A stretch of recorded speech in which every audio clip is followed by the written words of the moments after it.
alat A dan B mungkin periodik servisnya bisa berbeda. Di eksavator mungkin ada loader, itu bisa berbeda-beda. Disesuaikan dengan kondisi dan juga jenis alatnya masing-masing.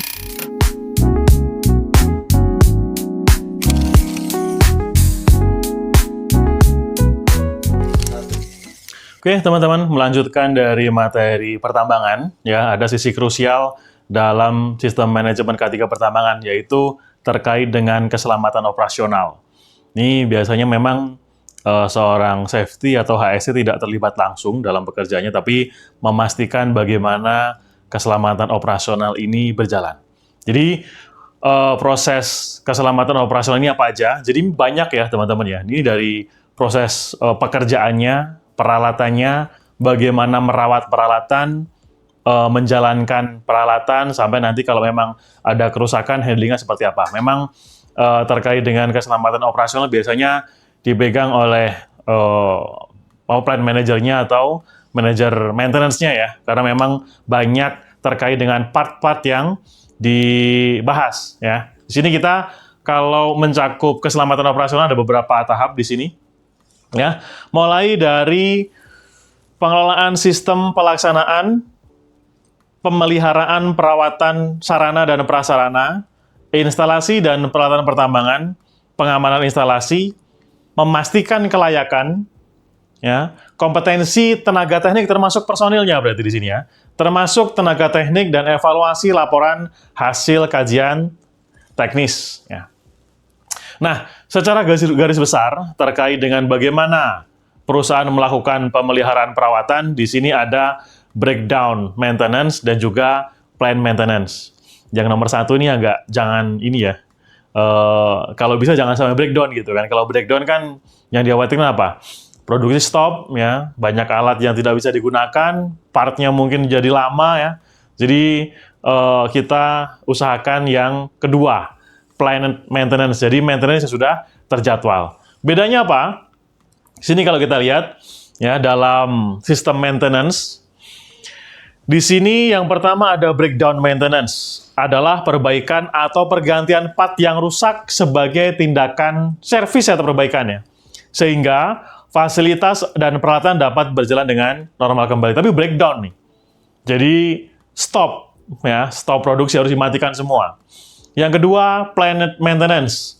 Di sini suatu kegiatan yang bertujuan untuk mencegah, jangan nunggu rusak berarti, dicegah terjadinya kerusakan dengan cara pemeriksaan dan perawatan berkala agar fasilitas dan peralatan selalu dalam kondisi yang normal. Jadi memang dari dua garis besar ini kita usahakan maintenance-nya terplan, ya, terjadwal. Jangan sampai terjadi breakdown. Karena apa? Kalau breakdown berarti alatnya rusak, ya, nanti biasanya biayanya lebih mahal, waktu perbaikannya lebih lama, dan lain-lain. Jadi produksinya bisa mundur atau mungkin bisa tertunda ya.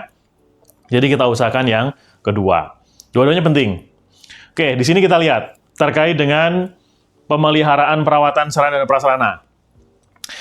Kalau breakdown maintenance, biaya maintenance-nya kelihatan murah. Ya. Namun ketika terjadi kerusakan, maka dapat menghentikan proses produksi atau menyebabkan terjadinya banyak produk yang ditolak. Lah ini kan malah namanya kita proses ini ya, eksplorasi ya. Target misal sehari berapa kubik gitu kan, karena memang alatnya rusak jadi terhenti. Ya kelihatan murah, tapi produksi terhenti. Nah ini akibatnya akan lebih buruk jadinya. Yang kedua, preventive maintenance. Meskipun maintenance-nya besar, kenapa kelihatan besar? Karena memang ya kita sudah jadwalkan ya. Misal kalau motor lah ya, kita ganti oli setiap 5.000 km, mama. Jadi rusak nggak rusak tetap ganti oli. Nah itu di preventif. Nah kalau yang breakdown kan ganti oli sekali, tunggu sampai rusak. Tapi apa efeknya nanti? Ya kalau namanya breakdown stop total gitu kan, jadinya biaya produksi bengkak ya karena operasi nggak jalan. Biasanya banyak part-part yang terdampak gitu ya. Nah ini preventif, meskipun kelihatannya lebih mahal, tapi sebenarnya ini lebih bermanfaat dan lebih berpengaruh terhadap kelancaran operasi. Oke, selanjutnya. Evolusi maintenance management. Di sini kesadaran bahwa maintenance merupakan era improvement yang potensial. Ya, kenapa kok potensial di sini? Karena ya memang maintenance ini sangat berpengaruh terkait dengan kapasitas produksi ya.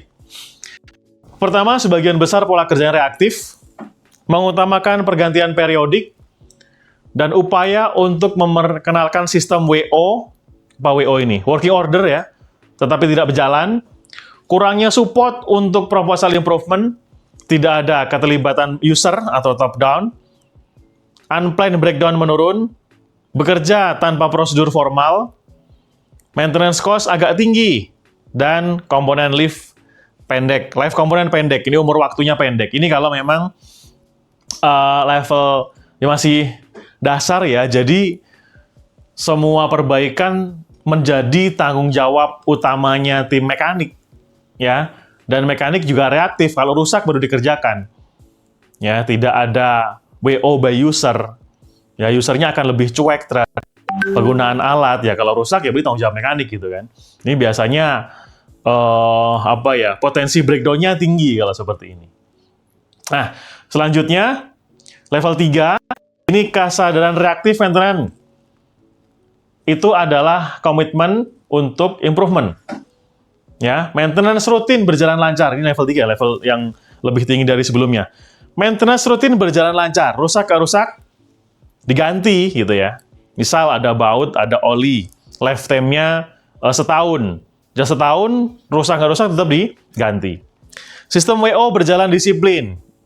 Ya, user kalau memang ada trouble, WO berjalan. Komitmen untuk continuous improvement. Manajemen report lebih luas cakupannya.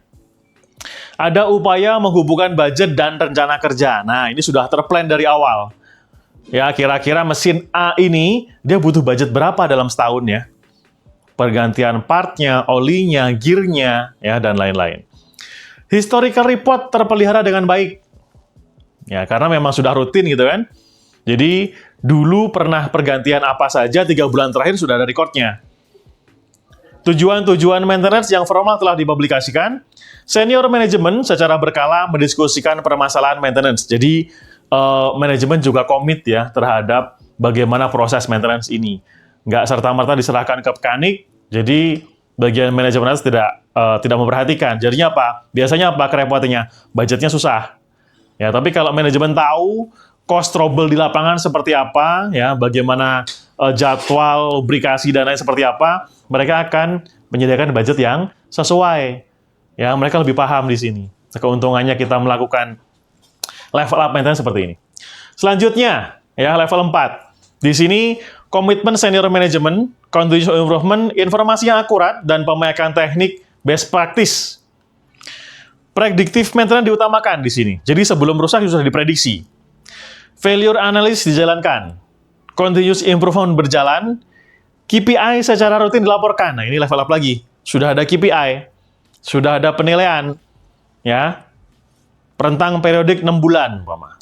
Di targetnya tidak ada kerusakan, tidak ada breakdown. Nah, ini jadi acuan KPI bisa dilakukan di penilaian maintenance. Pembiayaan maintenance berhubungan langsung dengan beban kerja, berarti disesuaikan dengan kapasitas produksi ya. Jangan sampai produksinya targetnya besar, biaya maintenance kecil, nggak nyambung nanti, nggak sesuai. Petunjuk strategi maintenance yang komprehensif, berarti sudah ada SOP-nya, sudah ada WI-nya. Kemudian maintenance dianggap sebagai investasi, karena investasi ya, karena breakdown kan otomatis produksi terhenti gitu kan. Dan juga cost-nya akan lebih rendah. Kemudian selanjutnya, operator memiliki keterampilan maintenance, mampu melakukan tugas monitoring dan perawatan ringan. Nah, berarti apa? Tanggung jawab maintenance tidak cuma dari mekanik saja, tapi termasuk operator. Dia mampu melakukan tugas monitoring dan perawatan ringan. Ya, misal cleaning, mungkin ganti oli ya, mungkin ada pelepasan bearing ringan-ringan. Staff maintenance berkonsentrasi pada peningkatan performance alat. Jadi, fokusnya tim maintenance adalah ke performance ya. Kalau perawatan-perawatan ringan ya, ganti-ganti part ringan ini bisa diserah terimakan ke operator. Jadi operator harus level up, di-training lagi ya. Breakdown unplanned jarang terjadi, ya pastinya ya. Karena si operator juga sudah punya kemampuan untuk melakukan perawatan ringan. Prosedur audit dilaksanakan. Informasi yang terintegrasi merupakan bagian integral dari maintenance proses. Oh, ini levelnya macam-macam memang. Nah, ini contoh bagaimana kita menyusun strategi maintenance ya, teman-teman, yang terkait dengan satu area. Pertama, dimulai dari maintenance strategi, ya, ada berhubungan dengan production plan.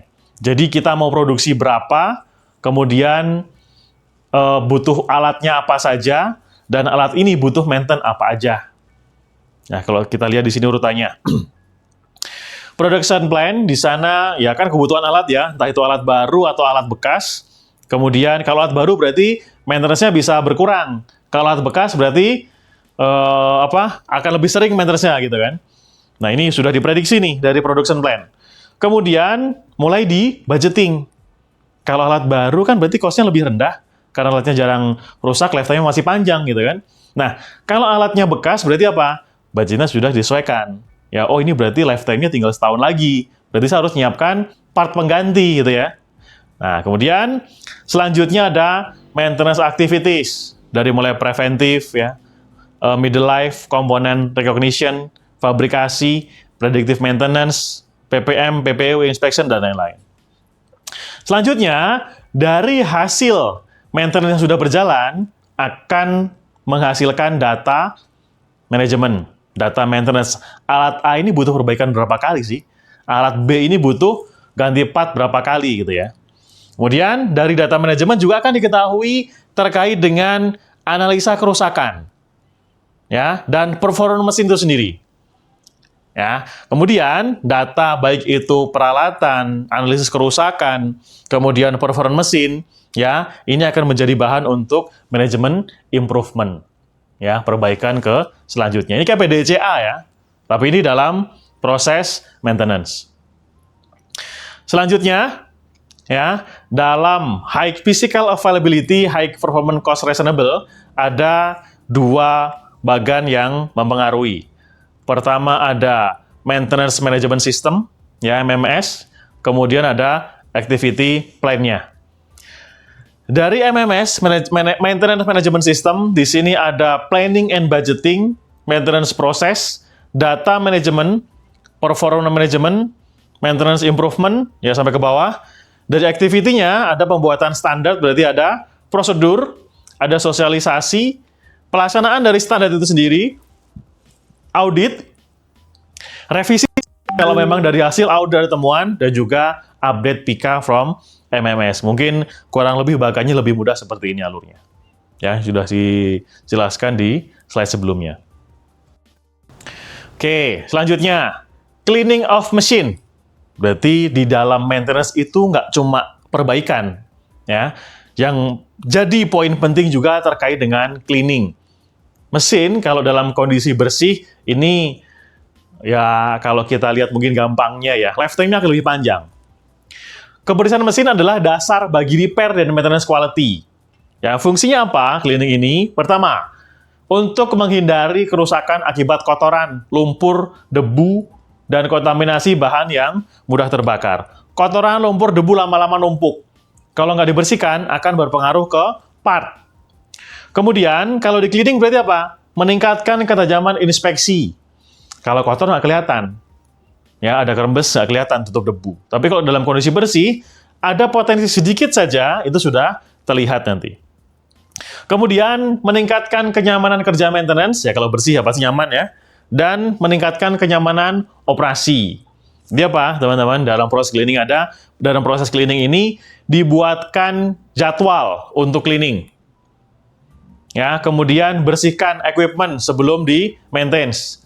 Dan kontrol pelaksanaan pencucian. Ini termasuk dalam 5R ada cleaning mesin ya. Oke, kemudian ya dalam proses maintenance setelah cleaning yang kedua ada P2H. Ini jadi poin penting ya. Program pemeriksaan harian. Pre-use check oleh operator. Nah, ini tanggung jawabnya operator nih. Nggak harus mekanik ya. Mekanik mungkin nggak tiap hari. Ya, inspeksinya. Tapi di sini untuk P2H, ini operatornya yang menjalankan. Fungsinya apa P2H ini? Pertama, menjamin bahwa mesin benar-benar siap operasi. Cek awal. Mengetahui ketidaknormalan mesin lebih awal. Ya, jangan nunggu mekanik, operator jangan cuma bisa mengoperasikan alat, tapi harus tahu nih, kondisi alatnya, oh ini normal, oh ada bunyi-bunyi aneh, oh ada rembesan gitu ya. Jadi, dari proses P2H ini akan diketahui. Kemudian, mengetahui user opinion tentang kondisi mesin, ya, usernya tahu. Meningkatkan rasa memiliki terhadap unit. Ya, ini kalau teman-teman mungkin lihat truk-truk gitu ya, ada yang rapi banget gitu kan, ada yang mungkin seadanya, ya ini bisa P2H ini meningkatkan apa? Rasa memiliki terhadap unit. Kalau operatornya merasa memiliki unitnya kan akan lebih aware gitu kan.